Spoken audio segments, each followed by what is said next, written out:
Well, that's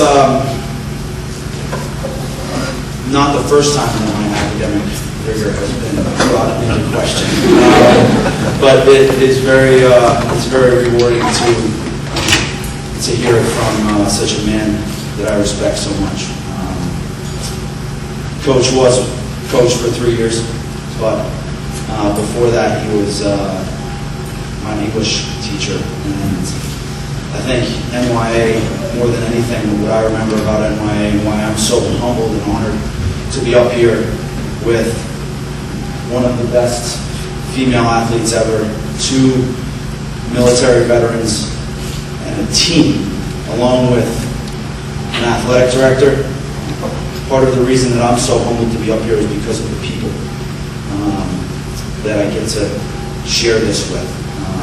I start with my family and my sister and how she paved the way here at NYA for me, and had she not paved the way, as Coach said, there probably would have been even bigger questions academically about it.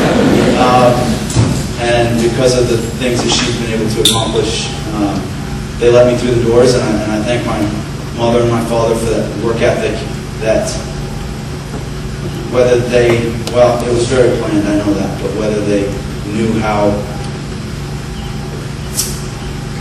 intent I was on following in their footsteps, work ethic-wise. To me, that's the ultimate leadership that I received. It's just the ability to continue to work even when you don't want to work anymore. And then obviously to the teammates, and one whom I have, I'm thankful here to be here, Pat and Sullivan. We had a terrific group, as Coach Shanger said, of young men and young women with Crystal Lindquist in that class, and it was fun to be pushed by terrific athletes all over the field.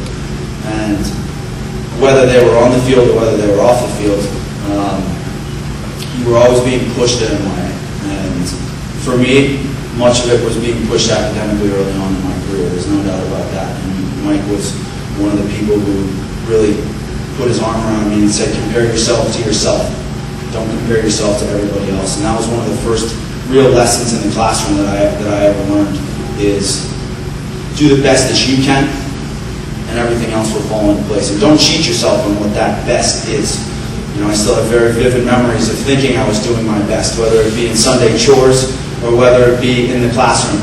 And still have very vivid memories of one English teacher here at NYA. I passed a paper in, and the only words that came back on it were, "Are you kidding? Try again."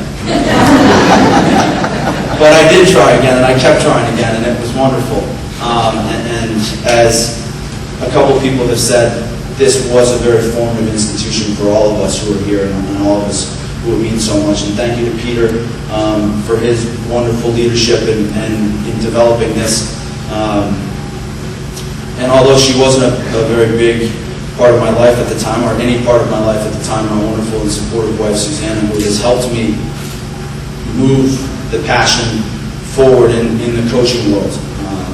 I think if anything, one of the lessons that NYA taught us all, and one of the lasting lessons that I took away from it, is it's about the people, but it's also about education, and educating yourself and educating everyone else you're around. And those teachable moments that are so often at NYA, they're in every minute and every second at NYA, because of the class size, because of the teacher-to-faculty ratio, because of the importance placed on diversity, not only in the student body, but in the activities of the students.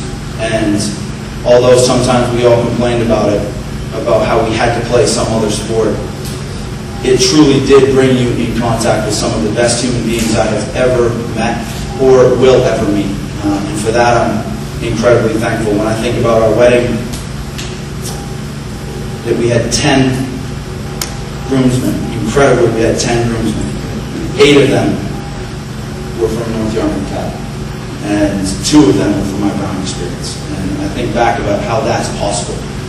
It's because I was forced to go through some of the things with those NYA friends, and the pictures might look a little funny. We had 10 people standing to our right, but those people are the closest friends that I have, and I'm thankful again for the people. So one last thing I'd like to say about Mike and Coach Jengris is that probably something that he doesn't remember. And he said that Bruce Myers was one of the lasting and had one of the longest lasting relationships with me, which is very, very true. And for that, I'm thankful. But one of the lessons that I have taken from Mike is during my junior year, we were playing Hyde, and Hyde was a particularly important rival for us. And we won the game, and it may have been one of the best personal performances that I had had. And after the game, in the library 2 days later, Coach called me over, and at this time I don't know whether it's that I just wrote another terrible English paper or that we're trying to figure something out on the lacrosse field. He calls me over and he says, you know, I just want you to know that you may have just had a game, the game of your life, but you can celebrate in a different way. And that has stayed with me since then. That simple conversation we had in one of those cubicles, the importance of humility and the importance of team ahead of all else, has stayed with me. And so although it may have been Bruce that had the longest tenured relationship, Coach, I hope you know that you were as influential in my life as him. So thank you again to NYA. This is an incredible honor. To all those inducted, congratulations.